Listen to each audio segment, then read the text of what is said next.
Assalamualaikum warahmatullahi wabarakatuh. Apa kabar pemirsa? Senang sekali saya Kamaria akan menemani Anda dalam program Dialog. Dialog hari ini mengangkat tema PTM dimulai. Sudah siapkah sekolah? Nah, saya akan membahas ini bersama dengan Kepala Dinas Kesehatan Kabupaten Tabalong, Dr. Taufikur Rahman Hamdi, MKes. Selamat datang Pak. Selamat. Sehat-sehat? Alhamdulillah. Alhamdulillah. Dan juga kita akan bahas dengan Kepala Dinas Pendidikan Kabupaten Tabalong, Bapak Dr. Andes Haji Mahdianur MSI. Terima kasih Pak telah berhadir bersama kami. Sehat-sehat Pak? Alhamdulillah. Alhamdulillah. Ya, pemirsa, pemerintah telah memberlakukan pembelajaran tatap muka sejak 3 Januari 2022 lalu. Keputusan tersebut dilakukan melalui berbagai pertimbangan. Salah satunya tercapainya target vaksinasi bagi guru dan siswa. Lantas bagaimana kesiapan sekolah-sekolah di Tabalong melaksanakan pembelajaran tatap muka serta amankah PTM tersebut bagi siswa dan sekolahnya sendiri? Bersama saya kita akan bahas ke Bapak Taufik, maksud saya Bapak dari Kepala Dinas Pendidikan dulu. Pak, apakah pembelajaran tatap muka ini sudah dilaksanakan oleh semua sekolah yang ada di Tabalong, Pak? Alhamdulillah, sepanjang kami melaksanakan pemantauan, baik jenjang PAUD, jenjang SD, dan jenjang SMP, alhamdulillah semuanya sudah melaksanakan PTM. Berarti sudah 100% ya Pak ya? Sudah 100%, sesuai dengan surat edaran Bupati. Jadi kami untuk mengeluarkan surat edaran Bupati, kami mengacu kepada SKB 4 Menteri yang terbaru. Oke, lalu apa pertimbangannya Pak, sehingga dasar diperbolehkannya sekolah-sekolah melaksanakan PTM ini? Dasarnya adalah kebijakan pemerintah pusat ya. Jadi kebijakan pemerintah pusat melalui SKB 4 Menteri yang terbaru, di sana sudah disampaikan bahwa sekolah diwajibkan untuk melaksanakan PTM 100% sejak awal semester genap tahun ajaran 2021-2022. Ini kan posisi kita adalah untuk bulan Januari ini sampai dengan Juni nanti itu adalah semester genap. Nah, jadi sesuai dengan SKB 4 Menteri dan kami di Dinas Pendidikan juga sudah membuat surat edaran Bupati dan itu sudah kami edarkan semua kepada Kepala Satuan Pendidikan yang ada di Kabupaten Tabalong. Baik, apakah ada syarat khusus Pak yang harus dipenuhi oleh sekolah untuk melaksanakan PTM ini? Ya, ini yang menyangkut masalah syarat. Ya. Sebenarnya syarat itu sudah kita penuhi sejak SKB pertama dan SKB kedua. Jadi SKB pertama di Kabupaten Tabalong ini pada saat itu sudah melaksanakan mengusulkan ada 3 satuan pendidikan yang akan melaksanakan PTM secara terbatas pada saat itu. Nah, cuman belum sempat kita mengeluarkan izin, tiba-tiba keluar surat edaran yang kedua. Surat edaran yang kedua itu pengaturannya lebih rinci, lebih detail, baik itu di satuan pendidikan maupun di luar satuan pendidikan. Artinya peserta didik itu dari rumah sampai ke sekolah, kemudian kembali lagi ke rumah, itu penuh dengan kaidah-kaidah yang terkait dengan protokol kesehatan. Jadi SKB yang pertama di Kabupaten Tabalong pada saat itu masih belum sempat kita keluarkan izin, walaupun pengusulnya sudah ada.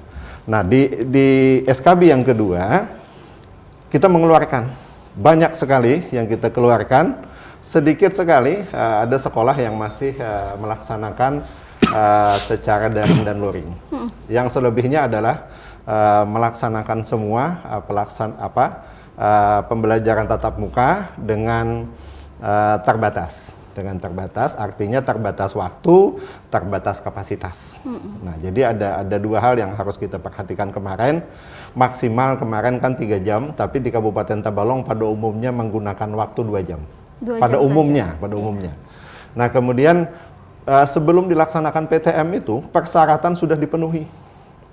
itu dibuktikan dengan rekomendasi dari Dinas Kesehatan. Jadi Dinas Kesehatan telah memberikan rekomendasi kepada satuan pendidikan kami untuk bisa melaksanakan pembelajaran. Tapi sebelumnya didahului oleh verifikasi dari Satgas Kecamatan. Nah, alhamdulillah semuanya sudah memenuhi persyaratan. Hanya saja SKB yang terbaru itu menyampaikan bahwa untuk semester genap PTM 100% dilaksanakan dimulai di bulan Januari tahun 2012 tidak mensyaratkan vaksinasi. Nah, itu catatan. Itu cacat. Itu yang disampaikan oleh Kemendikbudristek melalui Dirjen PAUD Dikdasmen. Kemendikbudristek Republik Indonesia. Jadi tidak harus divaksin begitu? Tidak harus. Saya ingin melanjutkan penjelasan ini supaya jangan salah pengertian. Baik.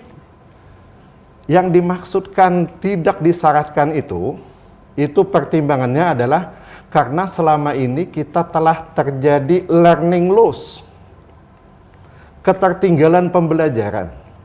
Nah, karena kita ketertinggalan pembelajaran, maka di awal semester genap tanggal 3 Januari, sesuai dengan SKB 4 Menteri, kita melaksanakan PTM 100% tanpa syarat vaksinasi. Okay. Karena kenapa pertimbangannya? Pada saat itu, untuk vaksinasi anak 6-11 tahun, belum siap vaksinasinya. Vaksinnya belum siap. Baik. Kemudian yang kedua, datanya pun belum terverifikasi. Karena kondisi itu, maka SKB 4 Menteri yang terakhir itu memang tidak mensyaratkan itu. Nah, tapi selanjutnya nanti kalau misalnya vaksinnya sudah tersedia, datanya sudah terverifikasi, maka oleh Kemendikbud silahkan daerah untuk menentukan kebijakan lanjutan. Nah, jadi kita nanti kalau sudah tersedia vaksinnya, kemudian datanya sudah terverifikasi, maka silahkan daerah yang akan menentukan apakah yang wajib PTM itu hanya mereka yang sudah divaksinasi, kemudian guru-gurunya sudah tervaksinasi, dan lingkungan masyarakat sekitarnya sudah tervaksinasi. Pertanyaannya adalah bagaimana dengan anak yang tidak tervaksinasi? Ini semuanya tergantung kepada pemerintah daerah. Baik, semua tergantung kepada pemerintah daerah. Saya ke Pak Taufik, hingga saat ini Pak, berapa capaian jumlah guru dan siswa yang sudah divaksin? Baik, saya jelaskan satu persatu ya.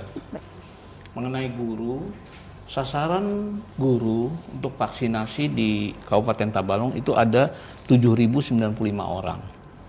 Dari catatan kami yang sudah mendapatkan dosis 1 vaksin ada sebesar 81,9%.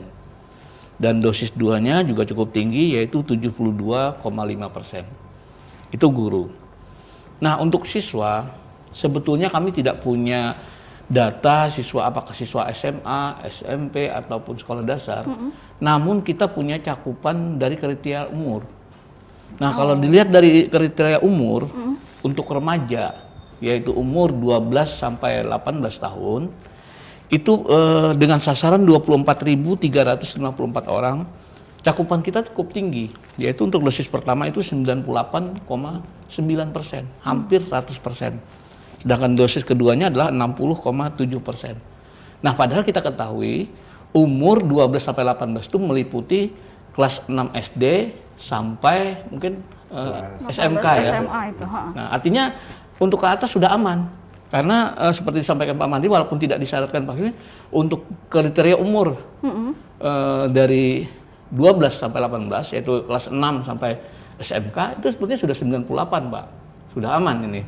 Nah, sedangkan anak yang umur 11 sampai 6, 6 sampai 11 tahun yang biasanya notabene ada di TK ataupun sampai SD kelas 5 itu dengan sasaran anaknya kita sudah punya sasaran sekitar 27.000, Pak. Nah, 27.000 di mana baru yang sudah tervaksin adalah sekitar 1,13% atau 786 orang. Nah, jadi ini yang akan kita agendakan sebagai prioritas. Nah, kemarin pemerintah dalam hal ini Kementerian Kesehatan mensyaratkan suatu kabupaten kota untuk melaksanakan vaksinasi anak umur 6 sampai 11 tahun itu dengan catatan adalah cakupan vaksin secara keseluruhannya adalah minimal 70% untuk dosis pertama dan vaksinasi untuk lansianya 60%. Okay. Nah, kenapa kita baru-baru aja mau melaksanakan untuk vaksin anak 6 sampai 11? Ada dua pertimbangan.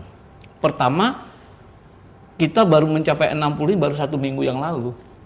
Jadi sebelumnya kita belum mencapai 60, jadi kita tidak diperbolehkan memvaksin 6 sampai 11. Tapi ini sudah tercapai dengan cakupan 60,80%. Yang kedua, masalah vaksin. Jadi untuk anak 6 sampai 11 ini khusus yang sudah mendapat kriteria dan izin dari BPOM maupun rekomendasi dari Ikatan Dokter Anak Indonesia itu hanya vaksin jenis Sinovac. Bukan Pfizer, AstraZeneca atau Moderna sebagainya. Jadi hanya Sinovac saja. Ya, jadi hanya Sinovac. Jadi ini tergantung kondisi daerah kita. Kalau Sinovac kita berlebih, kita bisa dengan lancar melaksanakan. Tetapi kalau Sinovac kita kurang, makanya kita masih menunggu kiriman dari pusat maupun dari provinsi. Oke. Nah, sementara ini kita hanya menggunakan persediaan yang ada. Insya Allah besok mungkin kita bisa sudah melaksanakan, ada baru datang ini 1.000 dosis. Ya mudah-mudahan kita adakan pencanangan dulu di salah satu sekolah dasar. Oke, baik. Ini berarti sudah sesuai target ya, Pak ya? Betul. Betul. Oke. Ada tidak, Pak, aspek-aspek yang harus dipenuhi sekolah untuk melaksanakan PTM ini, Pak? Nah, kalau disebut aspek-aspek, ini terkait dengan masalah rekomendasi yang sudah kami buatkan. Di mana di dalam rekomendasi itu ada poin-poin yang terkait dengan bagaimana pengimplikasian protokol kesehatan di sekolah tersebut. Sampai kami membuatkan rekomendasi. Tetapi sudah disampaikan oleh Pak Kadis Pendidikan tadi, edaran SKB 4 Menteri yang terbaru, ya. Jadi ini memang sudah perintahnya melaksanakan semua 100%.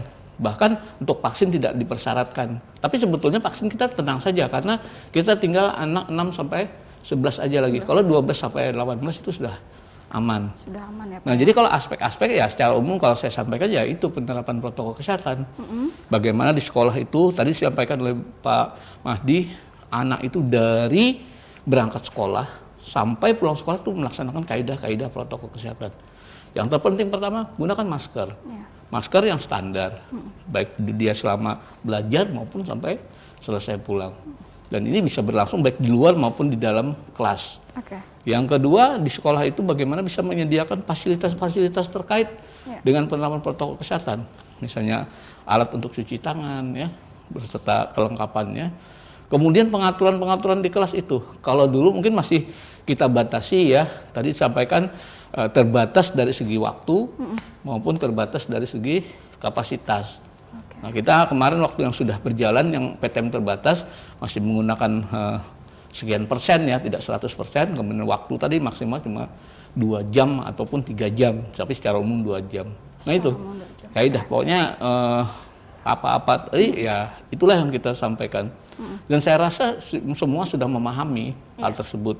Dan ada semacam semangat dari sekolah. Betul. Agar tadi kan mengatasi learning loss tadi ya, otomatis kan sekolah ingin untuk melaksanakan segera, maka saya rasa kaidah-kaidahnya sebetulnya memang sudah diupayakan. Bahkan kami Satgas itu menyarankan ada Satgas tersendiri di sekolah untuk dalam hal penerapan protokol kesehatan itu sendiri. Mungkin itu, Mbak. Oke, sebelumnya Pak Mahdi, kita mau flashback nih. Sebelum kita melakukan PTM secara normal ini kan dulu itu beberapa sekolah itu melaksanakan pembelajaran secara daring, ada juga yang luring tapi terbatas begitu. Nah itu kemarin prosesnya berapa lama Pak kita melakukan pembelajaran daring dan luring terbatas itu tadi? kita virus corona ini masuk ke Indonesia kan di awal bulan Maret ya. Maret 2020. Maret. Iya. Nah, pada saat itu kita shock memang, dan kita pada saat itu melaksanakan lockdown. Ya. Jadi lockdown ini memang pembelajaran semuanya dilaksanakan daring dan luring. Iya. Kemudian memang sesuai dengan kebijakan pemerintah pusat, seberapapun capaian kurikulum tidak begitu dipersoalkan, tapi yang penting guru dan para kepala sekolah diminta untuk mengoptimalkan, Nah, pada saat itu kita sudah melaksanakan daring dan luring. Nah, kemudian pada saat kelulusan itu juga tidak mengganggu, diharapkan tidak mengganggu karena kondisi darurat ya, boleh kita katakan kondisi darurat pada saat itu. Nah, kemudian di semester ganjil, di tahun 2021 itu kita kan pembelajaran ini kan mulainya kan di bulan Juli. Iya. Bulan Juli itu adalah semester ganjil sampai dengan bulan Desember. Nah, itu semester ganjil itu kita sudah mulai melaksanakan pembelajaran. Nah, pada saat itu kita sesuai dengan perkembangan situasi penyebaran virus pada saat itu, kita tetap melaksanakan kebijakan sesuai dengan SKB 4 Menteri itu. Jadi SKB 4 Menteri itu kan keluarnya di bulan Oktober tahun 2020 yang lalu.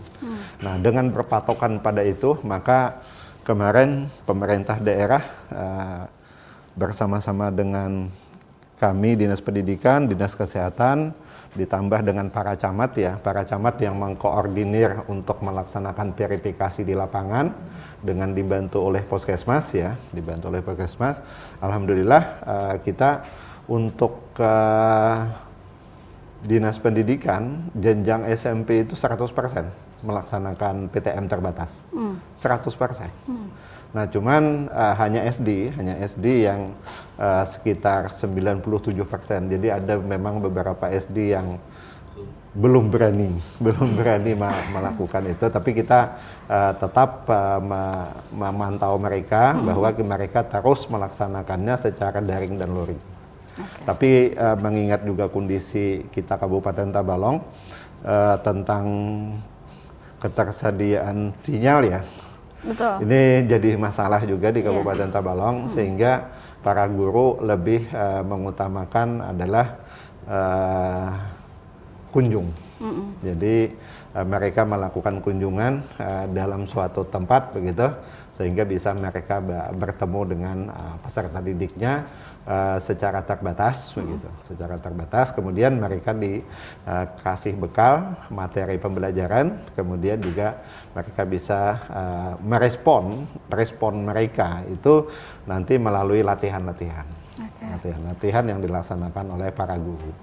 Jadi alhamdulillah itu berjalan dengan baik, hanya saja harus kita akui bahwa capaian kurikulum itu tidak bisa kita penuhi 100% dan detail. Yeah.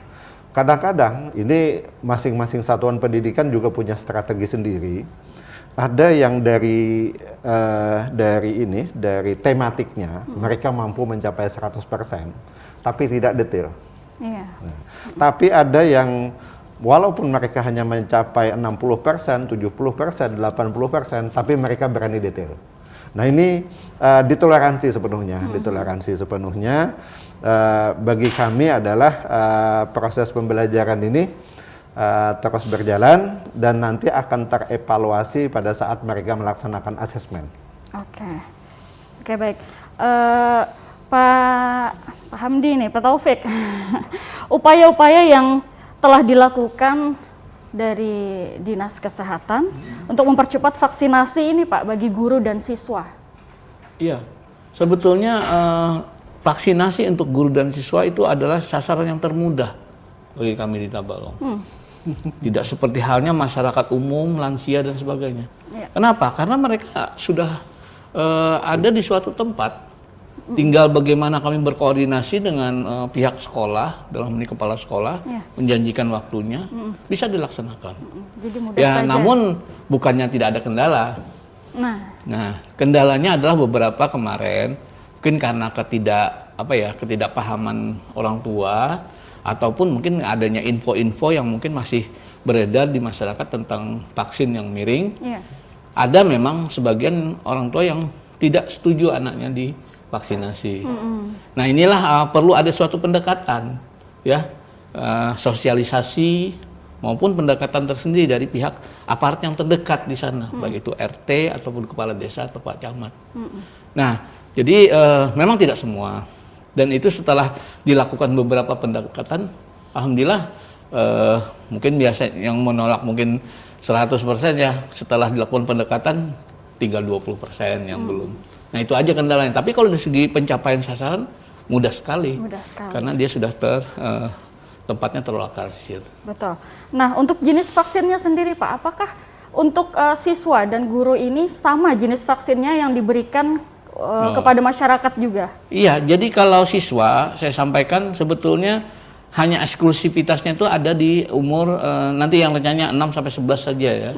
Tetapi untuk remaja, kemudian guru apalagi orang dewasa, itu kan ada beberapa pilihan vaksin sebetulnya. Jadi kita melihat ketersediaan vaksin juga ya dan sebagainya. Jadi jenis-jenis seperti yang sudah beredar baik itu Sinovac, AstraZeneca, ya, Pfizer itu bisa dilaksanakan. Nah, hanya pengkhususannya pada umur 6 sampai 11 tadi yang hanya pakai Sinovac. Tapi kebanyakan kita dulu karena memang jenis vaksinnya pada awalnya yang paling banyaknya Sinovac ya. Tetapi setelah sejalan dengan perkembangan vaksin, nah ada juga guru yang menggunakan jenis vaksin yang lain. Bahkan remaja tadi ya bisa menggunakan Pfizer ataupun AstraZeneca. Sudah banyak pilihannya. Betul. Sekarang ya Pak ya. Iya. Oke, baik. Jumlah capaian vaksinasi bagi guru dan siswa sudah sesuai dengan target. Nah, pemerintah pun sudah memberlakukan pembelajaran tatap muka secara normal. Lalu bagaimana tanggapan orang tua siswa? Nah, kita akan bahas setelah ini, jadi jangan kemana-mana, tetaplah bersama kami di Dialog Tabalong.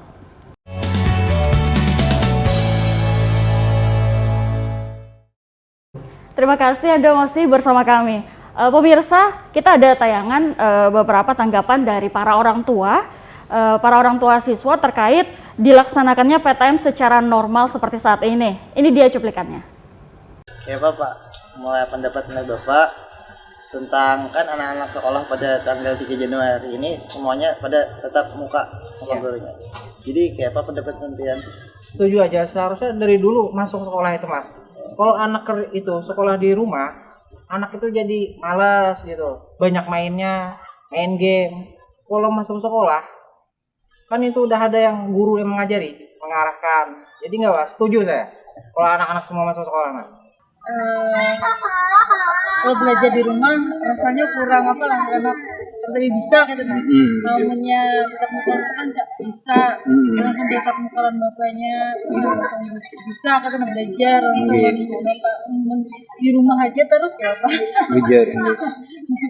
Caranya kita yang melajari karena kayak guru. Intinya setuju lah yang tatap muka. Setuju asal sesuai apa cuci tangan, pakai masker.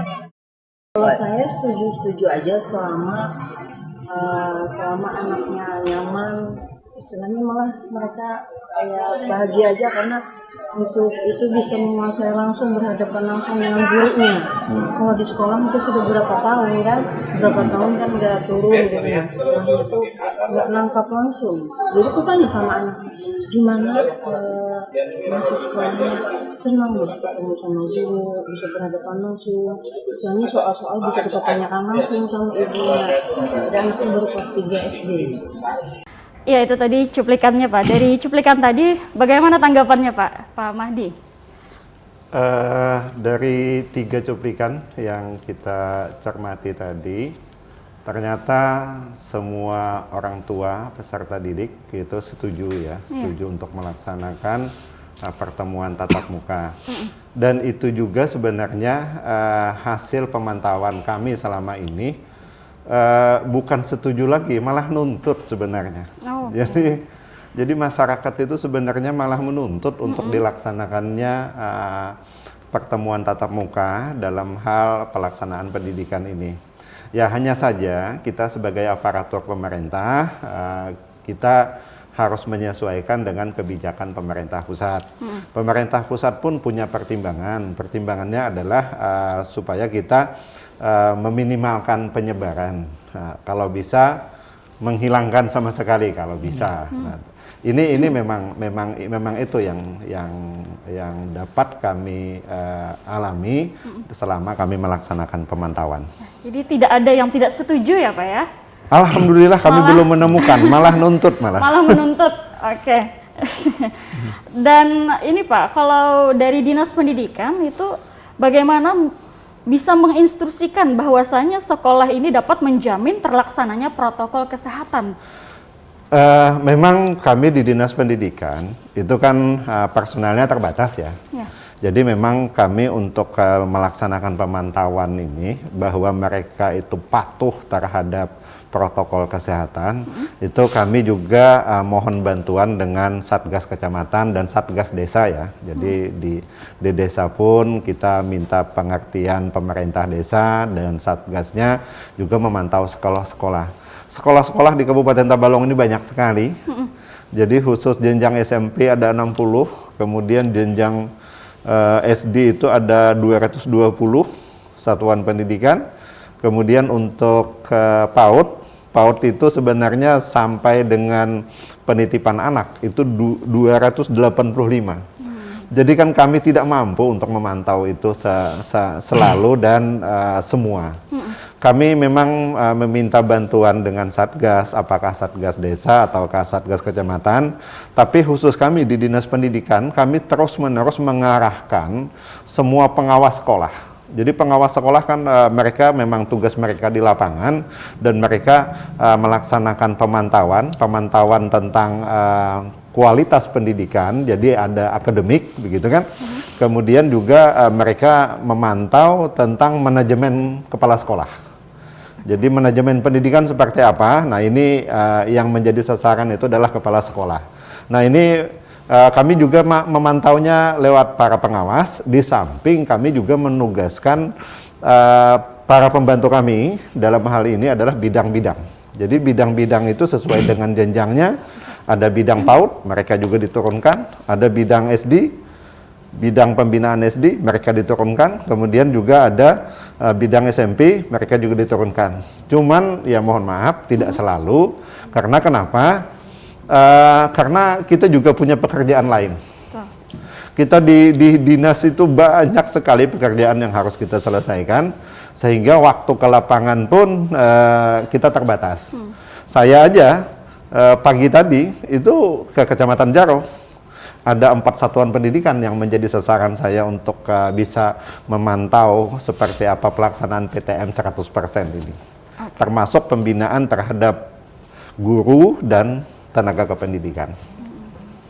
Oke, dari Dinas Kesehatan Pak Taufik, apakah ada monitoring nih Pak agar sekolah-sekolah ini benar-benar menerapkan protokol kesehatan? Baik, sebelum itu saya mau komentar dulu dengan video tadi ya. Baik. Jadi tadi seperti dengan Kadis Pendidikan bahwa kelihatan bahwa 3 orang sampel tadi sangat antusias sekali. Iya.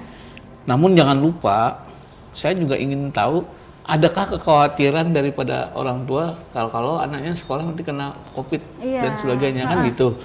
Nah tadi sayangnya tidak ada salah satu contoh ya yang menyatakan. Kenapa demikian?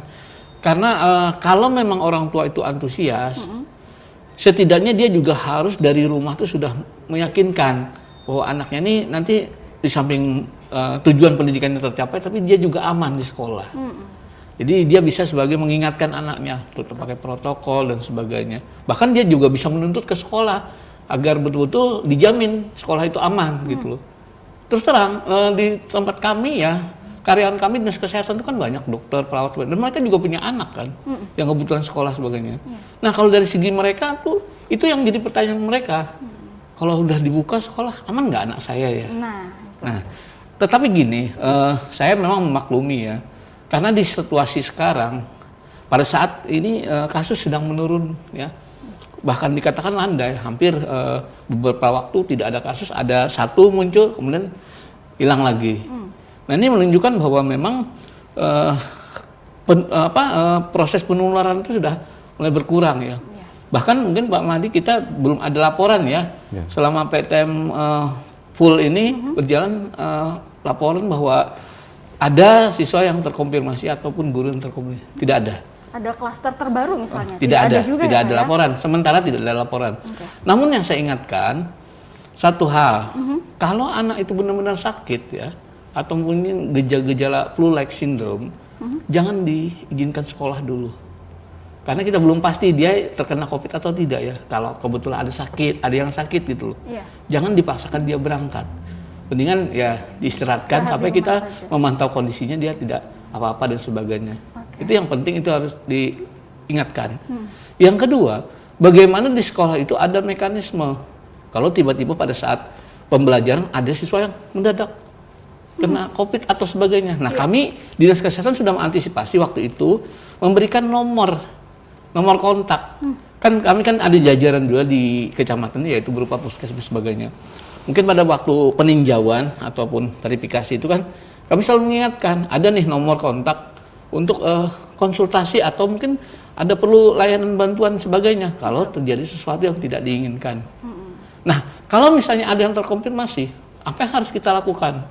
Nah, tentu saja kan di dalam penanganan COVID-19 ada 3T namanya, ya, yang namanya testing, tracking maupun treatment.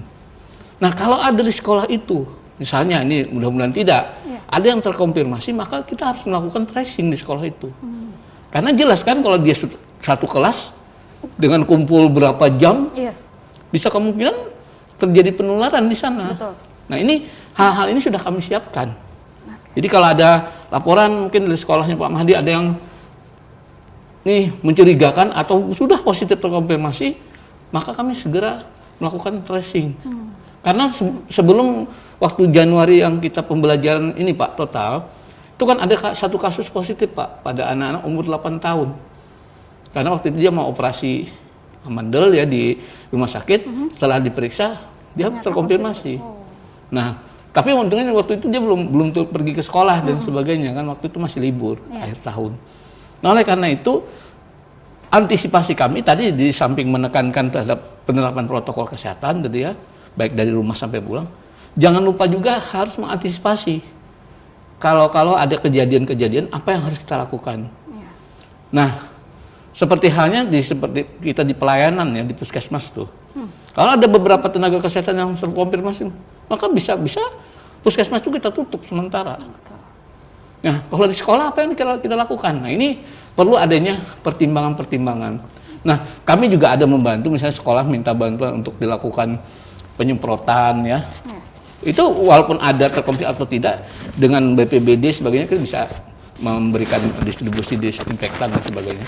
Nah, hal-hal ini selama pandemi itu berjalan, itu tetap kami lakukan.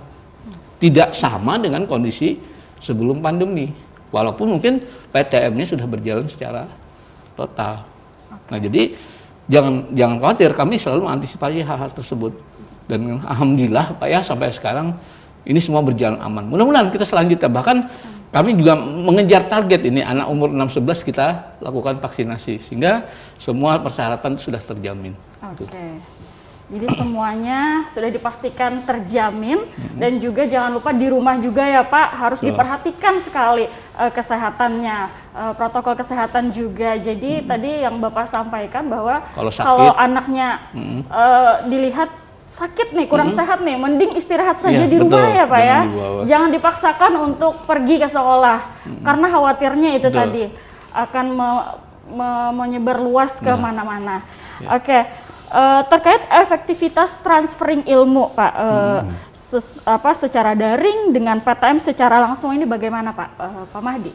Oh ya, oke. Saya ingin sedikit ya mengomentari tentang kerjasama kami dengan kesehatan. Jadi sebenarnya sebelum COVID pun, sebelum penyebaran COVID pun antara sekolah dengan tenaga kesehatan itu sudah terjalin erat.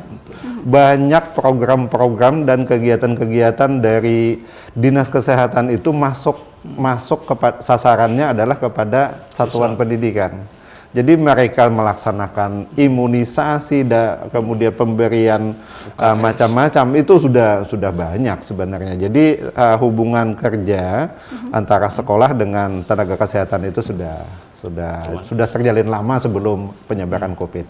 Nah, kemudian selama COVID ini memang intensitasnya lebih tinggi.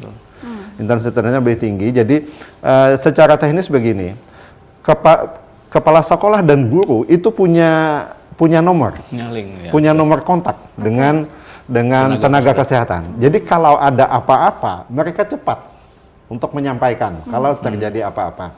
Nah, kemudian guru dan kepala sekolah pun masing-masing punya grup WA dengan orang tua peserta didik.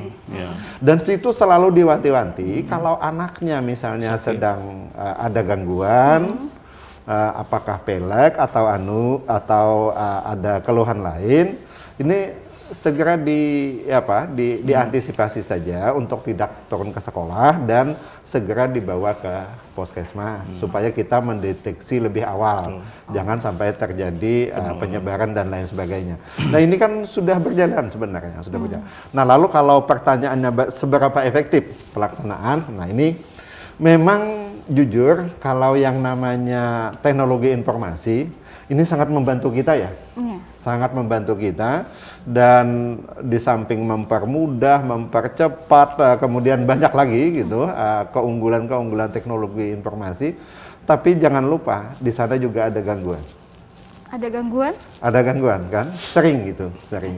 Pada saat kita asik dengan video conference, tiba-tiba sinyalnya low gitu. Akhirnya kita macam-macam lah, macam-macam. Nah, itu yang terjadi di tempat kita. Nah, walaupun itu tetap manfaatnya masih besar. Nah, kemudian tentang bagaimana pembelajaran efektif. Nah, jujur harus kami akui bahwa pembelajaran yang paling efektif itu adalah tatap muka. Tatap muka yang paling efektif. Karena kenapa? Pada saat tatap muka, guru itu mampu mengendalikan peserta didiknya. Beda dengan di rumah. Di rumah dia mau sambil main, mau apa, ini kan susah kita ini. Nah, tapi kalau di dalam kelas, mereka mampu mengendalikan, kemudian mereka juga melihat secara fisik kepada peserta didik ini, dia mampu menangkap atau tidak. Guru punya penilaian. Guru punya penilaian untuk itu. Dia paham sekali tentang peserta didiknya. Dan harus kita pahami bahwa ada kelebihan guru. Sepintar apapun orang tua di rumah, sepintar apapun, ada kelebihan guru yang tidak dipunyai oleh orang tua. Apa itu, Pak? Pedagogik. Itu adalah ilmu bagaimana mereka mendidik peserta didik. Ini yang tidak dipunyai oleh para orang tua sepintar apapun. Nah, makanya PTM itu memang lebih efektif. Nah, kemudian dalam pendidikan dasar, prioritasnya itu adalah karakter. Prioritas kami karakter. Memang tetap ada pengetahuan, memang tetap ada keterampilan, tapi prioritasnya adalah karakter. Pengetahuan dan keterampilan itu akan semakin besar nanti pada saat mereka sudah memasuki sekolah menengah atas. Dan akan lebih besar lagi nanti kalau sudah mereka memasuki perguruan tinggi. Kalau yang namanya pendidikan dasar, itu prioritasnya tetap karakter. Kalau menyangkut karakter, maka PTM itu adalah yang paling efektif. Bagaimana dia bisa mencermati perilaku peserta didik? Kalau tidak dengan mata kepala mereka sendiri. Nah, itu. Nah, Pak, walaupun pembelajaran ini kan sudah tatap muka begitu ya, Pak ya, apakah nanti sistem daring juga akan tetap dilakukan, Pak? Kami berharap seperti itu. Kami berharap, artinya kita, apalagi kita sudah memahami bahwa kita ini tertinggal lah. Terjadi learning loss sejak bulan Maret 2020 hingga terakhir tadi di bulan Desember. tahun 2021. Lebih dari 1,5 tahun, hampir 2 tahun kan kita terjadi learning loss. Nah, kita di awal Januari tahun 2022 ini, di semester genap ini, kita mulai melaksanakan PTM. Artinya kita secara normal. Nah, tapi jangan lupa kita pernah tertinggal. 1,5 tahun lebih gitu kan. Nah ini bagaimana caranya? Makanya kami menyarankan kepada satuan-satuan pendidikan ini, kalau kita sudah melaksanakan PTM, tidak meniadakan daring dan luring. Daring dan luring itu masih kita gunakan sebagai untuk mengejar ketertinggalan. Nah, jadi apakah dilakukan dengan daring ataupun luring? Kalau luring kan biasanya para guru itu memberikan PR ya, dikerjakan di rumah nanti besoknya dikumpul. Nah, itu kan bisa dilakukan. Nah, kemudian kalau daring ini juga merupakan variasi sebenarnya, variasi pembelajaran. Ingat dalam Merdeka Belajar, peserta didik itu dibuat bahagia dalam mengikuti pembelajaran. Jadi tidak ada yang tertekan. Nah, supaya mereka membuat bahagia, maka di sana tidak terjadi perundungan. Tidak terjadi ada tekanan-tekanan. Mereka dibuat bahagia. Nah, inilah yang harus diciptakan oleh para guru, inilah yang harus diciptakan oleh para kepala sekolah. Kemudian pada saat pembelajarannya, mereka harus punya variasi dalam metode penyampaian ilmu. Punya variasi. Jangan monoton hanya menulis terus. Atau monoton ceramah terus. Atau monoton dikte terus. Jangan. Harus dilakukan dengan variasi. Apalagi kita sudah ditunjang dengan teknologi informasi. Di sekolah-sekolah juga sudah sebagian besar itu sudah mendapatkan bantuan komputer gitu. Nah, ini bisa dimanfaatkan, apalagi ke depan ini kan tidak ada ujian nasional toh. Yang ada asesmen. Asesmen itu menggunakan komputer. Maka sudah tidak mungkin lagi peserta didik harus mengenali, harus melek dengan teknologi informasi. Mereka harus melek dengan teknologi informasi. Nah, ini pembelajarannya pun saya minta kepada para guru supaya melakukan kreasi. Jangan monoton. Dan kita tetap menjaga peserta didik supaya bahagia. Nah, kemudian yang kedua, yang juga selain variasi teknik penyampaian, formasi kelas. Formasi kelas juga jangan monoton menghadap ke depan terus. Iya, sekali-sekali kita lingkaran gitu ya, Pak ya. Kadang-kadang kita seperti lingkaran atau kita seperti apa itu yang ada kelompok gitu. Nah, itu kan harus kita lakukan secara bervariasi. Kenapa? Kita menghindari terjadinya kejenuhan. Mungkin itu yang efektivitas pembelajaran yang harus dikejar oleh para kepala sekolah. Jadi para siswa ini harus dibuat bahagia begitu ya, Pak ya.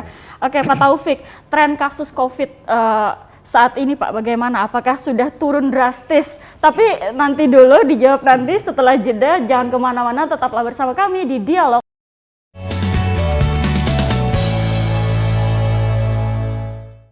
Pemirsa, terima kasih Anda masih bersama kami dalam program Dialog.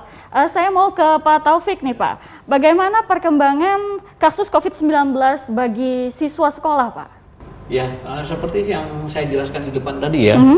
Sebetulnya kalau kita lihat dari pelaksanaan PTM, baik itu ini sekarang PTM penuh maupun PTM terbatas kemarin, saya nyatakan tidak ada klaster yang terjadi di sekolah.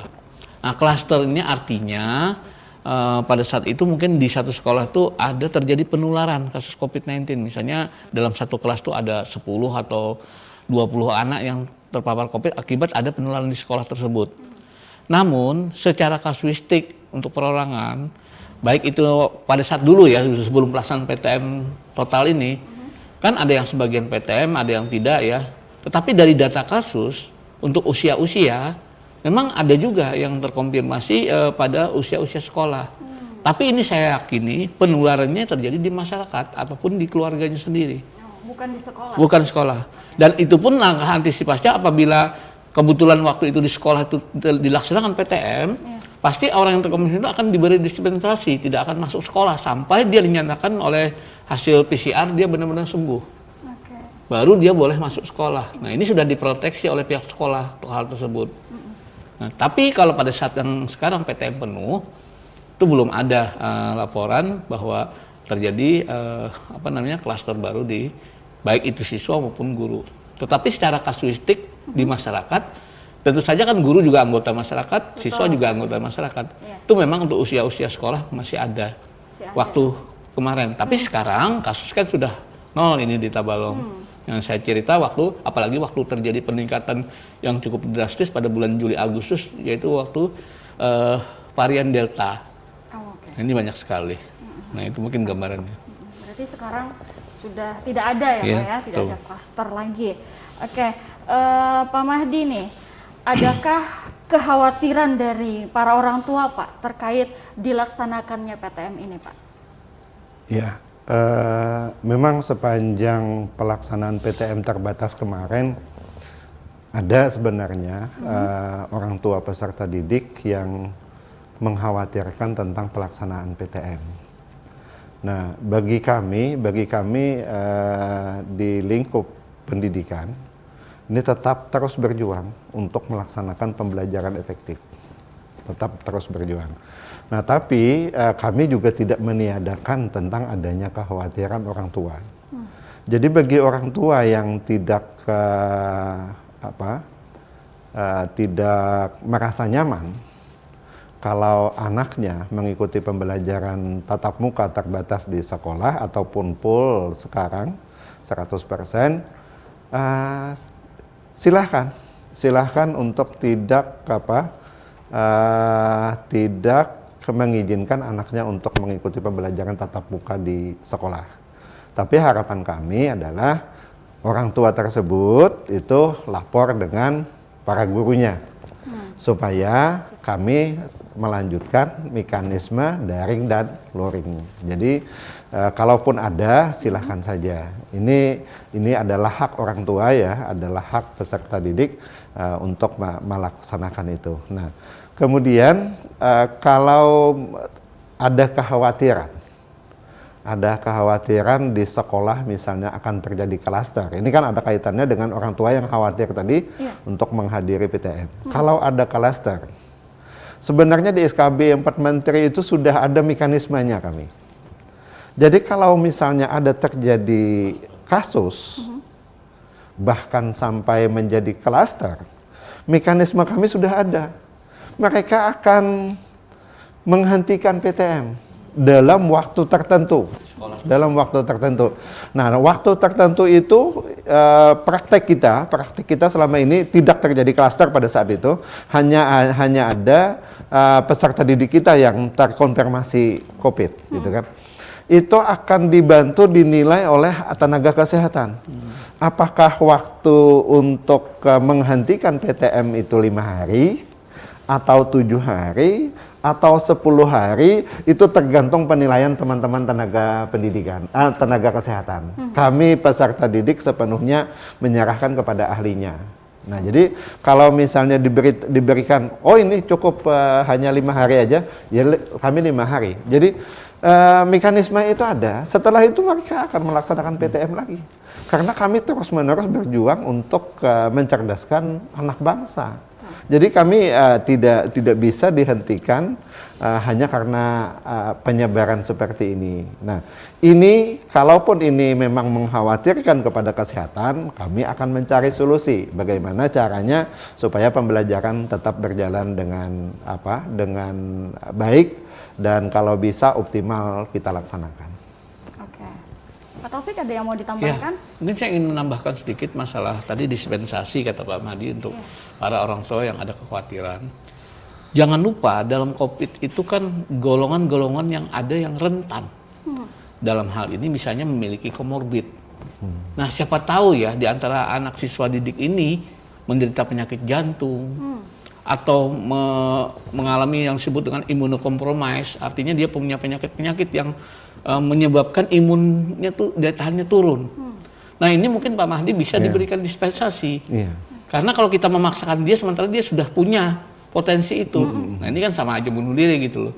Tetapi kalau memang dia normal saja, tidak ada apa-apa, mungkin salah satunya kekhawatiran juga dengan pendekatan kepada orang tua, dengan keyakinan bahwa ini aman-aman saja, mungkin orang tua juga punya pertimbangan lain. Tetapi yang tidak bisa diberikan pertimbangan tadi, kalau dia sudah punya penyakit tertentu, berikanlah dispensasi untuk hal tersebut. Itu saya rasa sangat penting. Yang kedua, masalah tadi kalau misalnya terjadi klaster dan sebagainya, Betul. kalau tadi disampaikan bagaimana pendapat dari kami pasti akan memastikan, terutama kami punya alat ukur kan, alat tes. Nah, misalnya sudah terkonfirmasi, kemudian dilakukan isolasi ya, istirahat. Anggap saja ini tidak perlu perawatan di rumah sakit, isolasi mandiri. Nah, kemarin sesuai ketentuan kan, kalau dia setelah 10 hari tidak gejala apa lagi, dan hasil pemeriksaan menunjukkan negatif, silakan dia masuk lagi. Dan untuk lebih meyakinkan, kalau perlu hasil pemeriksaan yang sudah negatif itu kita tunjukkan. Mungkin kalau di grup orang tua, hasilnya itu bisa di-share bahwa anak ini tidak akan membahayakan teman-teman yang lain. Jadi jangan-jangan orang tua yang lain takut kan, ada siswa yang bekas COVID masuk lagi nih. Nah ini supaya jangan mengganggu proses pendidikan, apalagi yang tadi disebut belajar efektif tadi.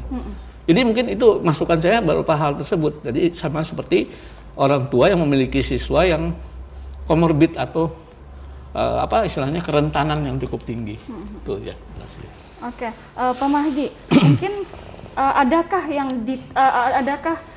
kendala yang ditemukan dari pihak sekolah mungkin dari penerapan sistem PTM ini? Alhamdulillah sebenarnya antusiasnya sangat tinggi.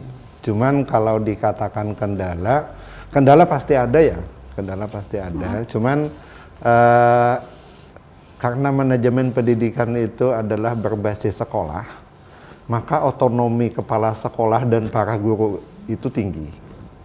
Nah, mereka bisa mengatasinya sendiri, jadi bisa mengelola sendiri. Tapi kalau mereka misalnya tidak mampu mengatasi sendiri, mereka silahkan lapor ke dinas untuk kami carikan solusi juga. Jadi sebenarnya mekanisme kami ada. Kalau mereka menemukan masalah, mereka harus mengupayakan solusinya. Mereka harus mencari bagaimana caranya mengatasi masalah itu. Kalau tidak mampu, mereka ada jenjangnya, mereka akan berkonsultasi lagi dengan para pengawas atau penelek. Nah, para pengawas penelek pun nanti akan mencarikan solusi, tapi kalau tidak mampu juga ke dinas. Insya Allah, kalaupun kami tidak mampu, kami nanti akan bawa kepada khusus COVID ke Satgas, tapi kalau ada masalah lain, kami akan bawa ke Pak Bupati. Ada gitu. contoh masalahnya nggak Pak? Selama ini alhamdulillah tidak ada masalah ya, cuman ada masalah itu yang kecil ini saya katakan kecil. Orang tua peserta itu bergerombol di depan sekolah. Nah ini yang terjadi. Jadi akhirnya kemarin para guru dan kepala sekolah minta kerjasama dengan komite untuk memberi pengertian mereka supaya jangan bergerombol. Kalau menjemput anaknya, tolong waktunya tepat waktu. Nah ini diusahakan seperti itu. Ini menghindari terjadi kerumunan. Nah kemudian ada juga kasus di sekolah lain yang saya temukan. Para pedagang pentol, para pedagang ini kan jajanan ini memang tidak masuk sekolah dia, tapi dia di depan pagar sekolah.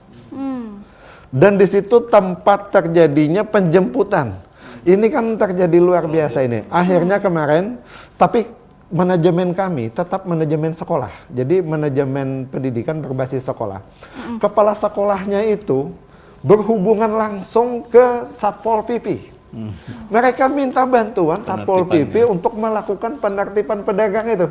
Alhamdulillah juga berjalan. Jadi kasus-kasus seperti ini, alhamdulillah selama ini mereka mampu mengatasi. Dan sampai saat ini saya belum menemukan mereka mengadu ada sesuatu hal yang belum mampu mereka atasi. Belum ada ya Pak ya. Iya. Selama ini hanya masalah-masalah kecil saja begitu. Oke, pemirsa kita akan kembali pada segmen terakhir. Jadi jangan kemana-mana, tetaplah bersama kami di Dialog Tabalong.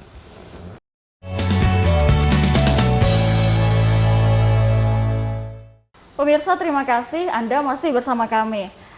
Ini adalah segmen terakhir. Jadi di segmen terakhir kali ini kita mau minta saran nih kepada Kepala Dinas Pendidikan Kabupaten Tabalong, kepada pihak-pihak terkait nih Pak, dari pihak sekolah, siswa dan juga para orang tua agar pelaksanaan pembelajaran tatap muka ini berjalan dengan lancar dan aman tentunya? Baik, terima kasih. Jadi pada kesempatan ini saya ingin menyampaikan kepada semua kepala sekolah satuan pendidikan yang ada di Kabupaten Tabalong, baik itu jenjang SMP, jenjang SD maupun jenjang PAUD, dan para guru ya, para pendidik yang ada di Kabupaten Tabalong, tolong bisa memanfaatkan semaksimal mungkin kesempatan kita untuk melaksanakan PTM 100% di semester genap tahun ajaran 2021-2022 ini. Kita paham bersama bahwa selama 1,5 tahun lebih kita mengalami learning loss, dan kita berusaha untuk mengembalikan posisi kita sebagaimana yang diharapkan sebagai pelajar Pancasila. Nah, oleh karena itu, maka kepada para kepala sekolah, lakukan penguatan manajemen pendidikan yang ada di sekolah ini. Kemudian kepada para guru, lakukan pembelajaran secara efektif. Baik itu menyangkut masalah variasi penyampaian maupun pengaturan formasi kelas, serta juga memanfaatkan media yang bisa digunakan untuk meningkatkan efektivitas pembelajaran. Nah, terhadap para komite, para orang tua peserta didik, tolong bantu kami. Tanpa bantuan Bapak dan Ibu, kami yakin kami juga tidak akan mampu menghasilkan sesuatu yang terbaik. Bantuan Bapak kami butuhkan sejak anak atau peserta didik, anak Bapak dan Ibu semua untuk menuju sekolah. Di rumah persiapkan dengan baik. Pastikan mereka membawa masker, pastikan mereka sudah makan. Kemudian pastikan juga mereka dalam perjalanan, apakah itu diantar ataukah menggunakan sarana sendiri. Nah, ini pastikan mereka akan selamat sampai ke sekolah dan pulangnya pun selamat. Setelah sampai di rumah nanti, kami tetap membutuhkan bantuan, bimbingan dari para orang tua dan komite sekolah. Boleh jadi ada pelajaran lanjutan yang harus mereka lanjutkan di rumahnya masing-masing. Ingatkan kepada anak didik kita, peserta didik kita, bahwa waktu yang kita punya ini bisa dimanfaatkan dengan sebaik-baiknya.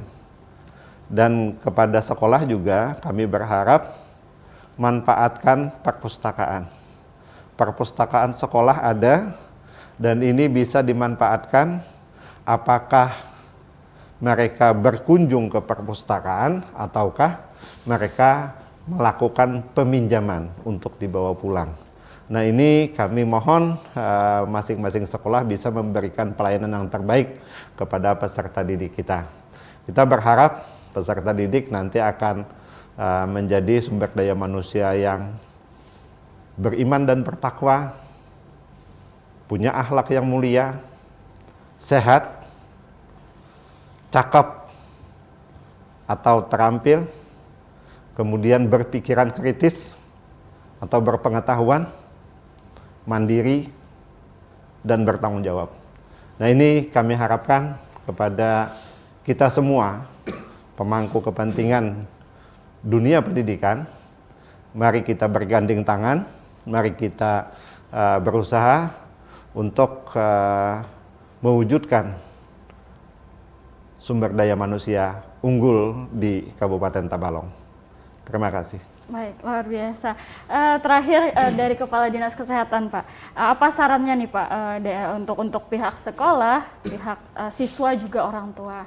Saya mungkin ingin menambahkan saja karena sudah banyak sekali yang disampaikan oleh Pak Mahdi tadi. Artinya apa? Sukses tidaknya PTM ini memang harus dukungan semua pihak. Betul. Baik dari pihak sekolah, dalam hal ini pemerintah, dinas pendidikan, satgas ya, dan yang terpenting adalah orang tua di rumah. Nah, jangan lupa saya juga mengingatkan agar kita tidak terpapar COVID, anak-anak kita tidak terpapar, tentu modalnya adalah imunitas yang cukup. Ini juga menjamin konsentrasi dia dalam belajar. Jadi saran saya, pastikan anak itu sebelum sekolah itu sudah sarapan. Dengan sarapan yang bergizi. Artinya ini sebagai modalitas, pertama untuk daya tahan tubuh, juga sebagai energi dia untuk menyerap pelajaran selama dia mengalami proses pendidikan. Itu yang penting. Yang kedua juga buat orang tua, perhatikan jam tidur dan istirahat anak-anak. Ya bisa saja ya waktu zamannya tidak PTM mungkin anak waktu tidurnya agak malam, memang begadang ya. Ini yang harus dihindari, dia harus betul-betul bisa mengatur. Karena menghindari mengantuk di sekolah. Jangan lupa, faktor utama penurun imunitas itu adalah kurangnya jam istirahat. Tidur terlalu lambat, itu akan menurunkan imunitas seseorang. Itu yang harus kita perhatikan. Nah, dari segi untuk penerapan protokol tadi sudah disinggung masalah istirahat, mungkin jajan dan sebagainya tadi ya. Ada pedagang kaki lima dan sebagainya memang harus ditertibkan. Dan kalau perlu saran sekolah, diaktifkan kembali kantin sekolah. Karena apa? Dengan adanya kantin sekolah berarti mereka pasti akan menerapkan protokol kesehatan di sana. Sehingga anak-anak itu terjaga. Dan satu lagi, kalau perlu anak membawa bekal sendiri. Ini lebih aman dan lebih sehat. Nah itu yang hal-hal ini yang mungkin di luar tadi ya sistem sebagainya, ini juga sebagai hal yang bisa mendukung proses tersebut. Jadi kami rasa semua ini adalah keterpaduan dari segala pihak. Jadi bukan hanya urusannya dinas pendidikan, orang tua ya, kemudian pemerintah. Ini memang semua harus saling mendukung. Masyarakat juga harus mendukung untuk semua ini.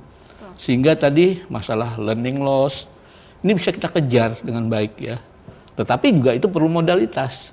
Anak-anak harus sehat, anak-anak harus punya konsentrasi yang tinggi, punya energi yang cukup ya, kesehatan yang handal. Ini semua harus kita kondisikan dengan pemberian sarapan, makanan yang bergizi dan sebagainya. Nah itu mungkin dari sudut kami dari segi kesehatan ya.